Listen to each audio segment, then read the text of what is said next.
Socialists have been divided over many issues, and in two previous videos we looked at the division of socialists over the roads to socialism, or how a socialist society could be achieved.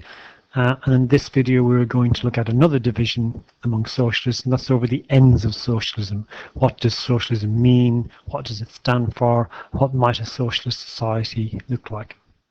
So in this video we're going to look at the first really major significant break with the core principles of socialism, known as revisionist socialism. And hopefully we can know and understand what the main features of revisionist socialism are. And then the following revisionist socialism, the next break even with revisionist socialism, known as neo-revisionist socialism. And then finally we will just hopefully know and understand the overall development of socialism from classical Marxism right through to neo-revisionism.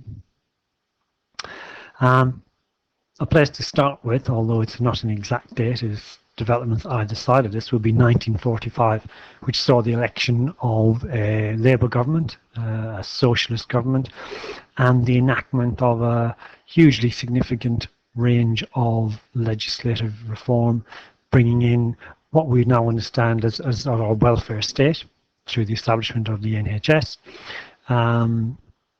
There was the huge programme of council house building, the slum clearance. There was the nationalisation of a number of key industries, nationalisation or key industries being brought into common ownership. There was the acceptance and the use of economic management to manage the economy, as Keynes had suggested. And slightly predating Labour government, there was the introduction of the 1944 Education Act, which introduced compulsory schooling. And you can see how this program was really addressing the five giants that Beveridge had identified in his Beveridge report: idleness, disease, want, squalor, and ignorance. This 1945 victory and program of social reform was seen as a triumph of the evolutionary socialist approach.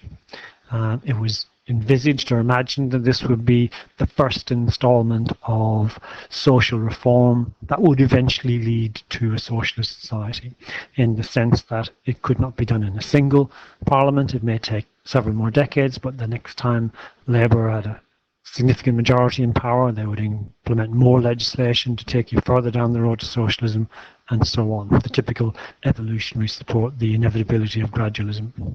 However, this confidence was severely misplaced, as the principled or pragmatic conservatives, which you know about from previous videos, quickly readapted their position from 1945, accepting many of their labour reforms, and found themselves back in power in 1951, and then win the following election in 1955, and again in 1959. So Labour, so confident, self-confident, in 1945, find itself out of power for really the next 13 years after 1951. And this electoral failure prompts a reappraisal or a re-examination of what the aims of socialism are and what socialism should mean in this changed post-war period with changed social and economic circumstances, ironically brought about, you could argue, by the success of a Labour government. Through the 1950s and 60s, there's increasing material affluence and a feeling of well-being among the population in general, not among just what we call the traditional working class. Keynesian economic management has brought about full employment. There's the spread of material, what we call consumer goods. There's a spread of increased affluence and leisure time among workers, and as Galbraith said, the emergence of this contented majority.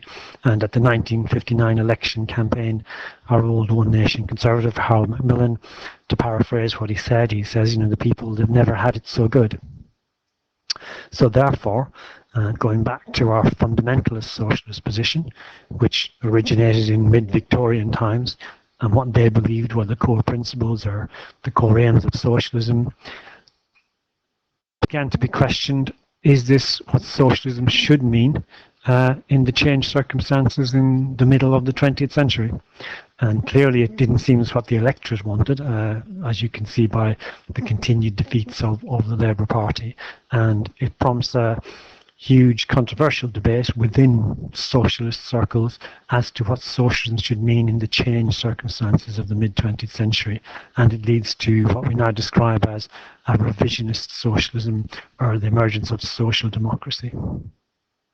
It can be argued that the emergence of revisionist socialism or social democracy is a significant retreat from the core principles of socialism or classical Marxism, and in effect consigns Marx to the dustbin of history. Social democracy involves a moral rather than a scientific critique of capitalism, which was Marx's original point. It is continue the evolutionary approach. It's entirely parliamentary or democratic, but it does mark a significant retreat from full collective ownership.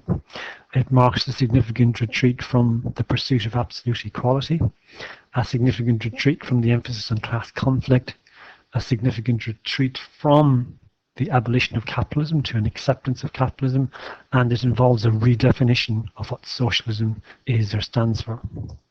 The redefinition of socialism, and revisionist socialists redefine socialism to mean the pursuit of social justice, a term we've come across with modern liberalism. And social justice is a morally justifiable distribution of wealth, usually implying a commitment to greater equality. Revisionist socialists argue that socialism has always been about the pursuit of a fair society, social justice. The means and the ends by which you pursue this were different in mid-Victorian times in the 1850s than have to be now in the 1950s. So socialism itself has to adapt and change. A particularly influential text in revisionist socialism, The Emergence of Social Democracy, was The Future of Socialism by Anthony Crossland. Looking initially at capitalism and the approach to capitalism, for fundamentalist socialists, whether revolutionary or evolutionary, capitalism was a dangerous beast. It had to be destroyed.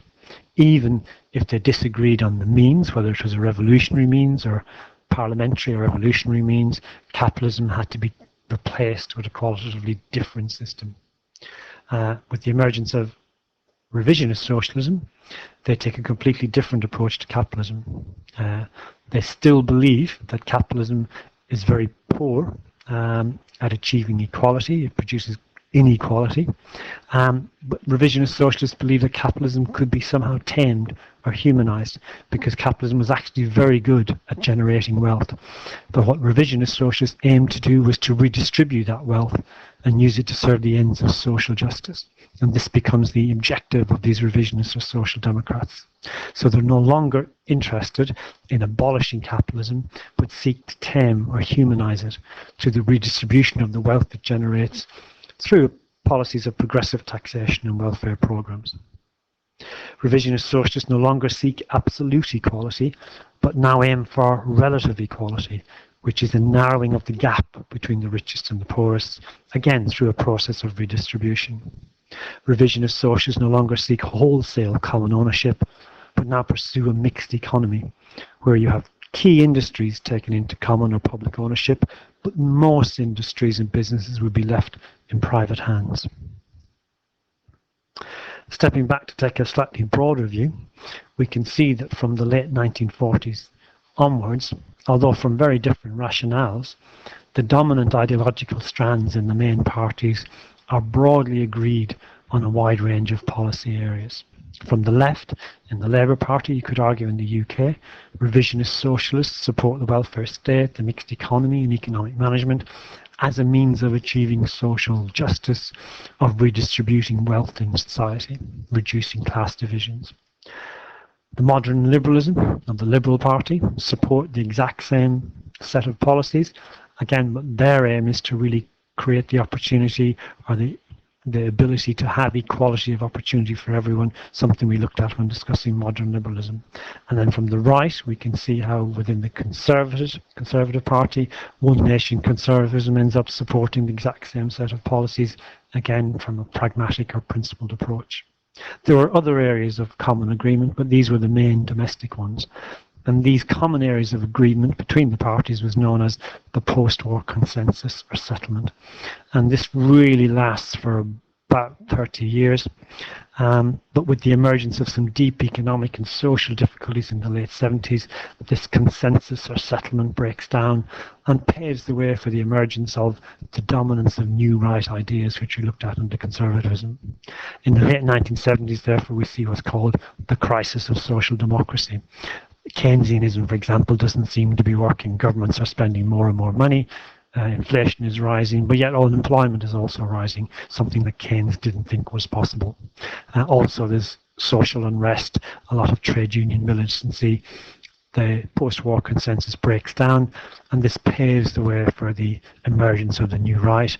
These are epitomized in the UK in what we call Thatcherism, and in America what we call Reaganism.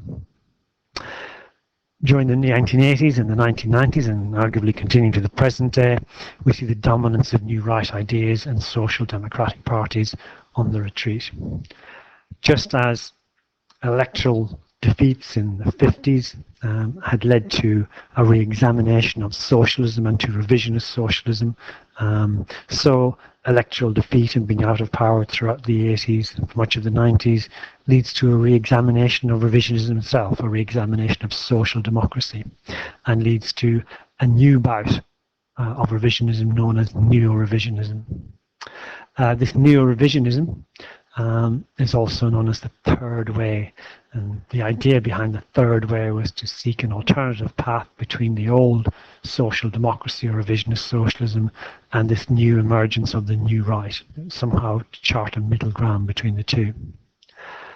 Just as Crossland and the future of socialism is particularly influential with revisionism, Giddens is particularly associated with the emergence of the third way.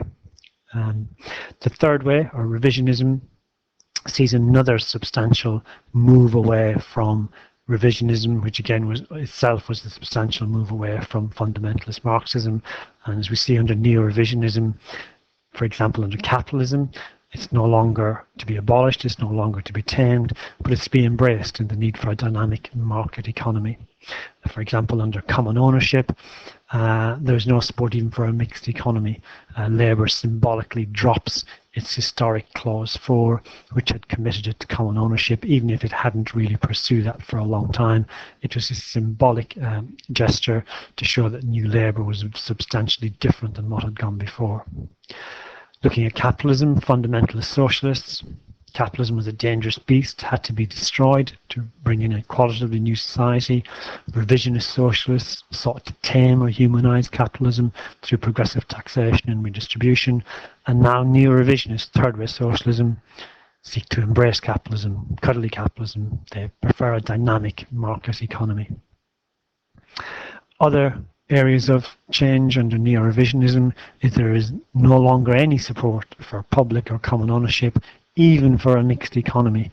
At best, there's support for what was called public-private partnerships, but there is no attempt to renationalise, for example, in the UK, any of the industries that had been privatised under the Thatcher and Major governments.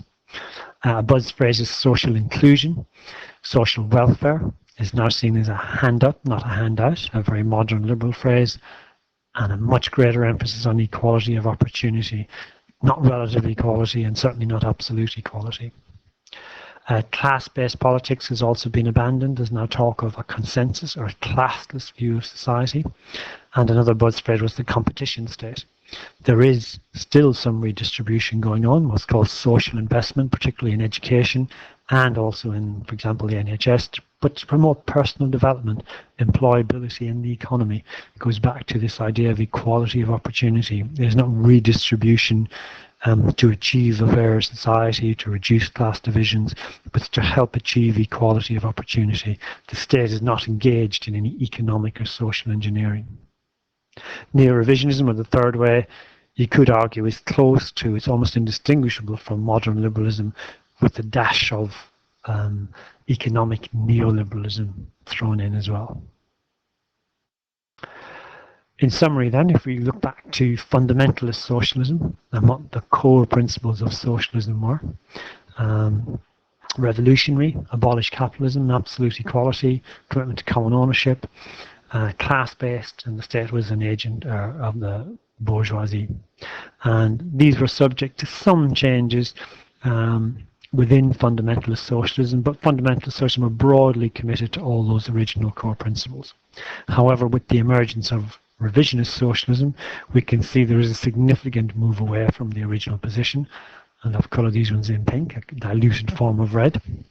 In terms of roads to socialism, it's still parliamentary or democratic, but there is a significant redefinition of where this road is going to lead. It's now about the pursuit of social justice.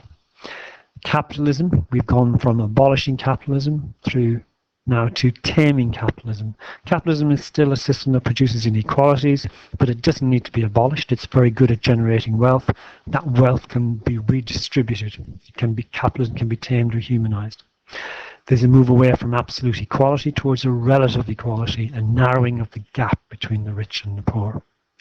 There's a move away from full common ownership towards a mixed economy. A small number of key industries can be held in public ownership, but the majority of industries and businesses remain in private hands.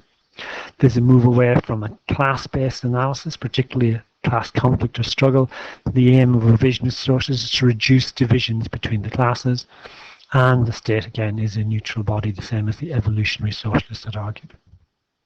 Social democracy is strong, and the dominant element of socialism up until the mid-1990s, which in the face of the emergence and success of the new right sees another bout of revisionism known as neo-revisionism, and a further move away from the original core principles. And I've coloured this one in yellow. As it can be argued, it's more towards modern liberalism than socialism. The roads to socialism, again, is entirely parliamentary or democratic, but socialism, again, has almost lost its meaning by the time the third way arrives. We've gone from removing or abolishing capitalism to the revisionist stance of taming or humanizing capitalism, and now the neo-revisionist acceptance of the need for a dynamic market economy. It's an embracing of capitalism. We've gone from absolute equality to relative equality, and now under neo-revisionism to an emphasis on equality of opportunity. We've gone from the need for common ownership to the revisionist emphasis on a mixed economy to now really a preference for private ownership, or at best public-private partnerships. We've gone from a class-based analysis, class conflict analysis, to the revisionist emphasis on reducing divisions, now under neo-revisionism through an emphasis on a classless society or consensus society, and of course the state is still a neutral body. So looking at that particular chart, you could argue that the history of socialism has been the history of the retreat from core principles.